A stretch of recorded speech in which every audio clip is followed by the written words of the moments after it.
لاہور میں جامع مسجد منصورہ میں ایران کے سپریم لیڈر سید آیت اللہ علی خامنائی کی غائبانہ نماز جنازہ ادا کر دی گئی۔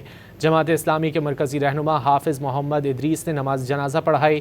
نائب امیر لیاقت بلوچ سمیت رہنماؤں اور کارکنوں نے غائبانہ نماز جنازہ میں شرکت کی۔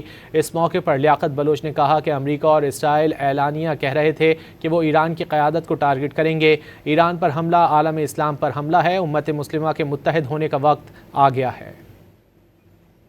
لاہور میں جامع مسجد منصورہ میں ایران کے سپریم لیڈر سید آیت اللہ علی خامنائی کی غائبانہ نماز جنازہ ادا کر دی گئی۔ جماعت اسلامی کے مرکزی رہنما حافظ محمد ادریس نے نماز جنازہ پڑھائی۔ نائب امیر لیاقت بلوچ سمیت رہنماؤں اور کارکنوں نے غائبانہ نماز جنازہ میں شرکت کی۔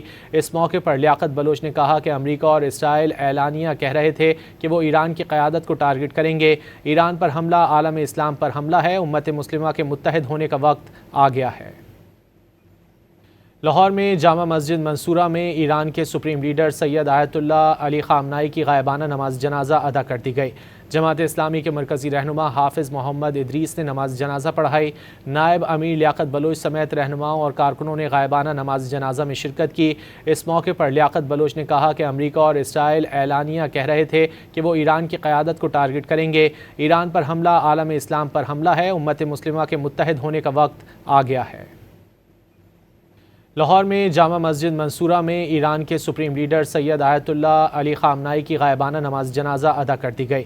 جماعت اسلامی کے مرکزی رہنما حافظ محمد ادریس نے نماز جنازہ پڑھائی۔ نائب امیر لیاقت بلوچ سمیت رہنماؤں اور کارکنوں نے غائبانہ نماز جنازہ میں شرکت کی۔ اس موقع پر لیاقت بلوچ نے کہا کہ امریکہ اور اسرائیل اعلانیہ کہہ رہے تھے کہ وہ ایران کی قیادت کو ٹارگٹ کریں گے۔ ایران پر حملہ عالم اسلام پر حملہ ہے۔ امت مسلمہ کے متحد ہونے کا وقت آ گیا ہے۔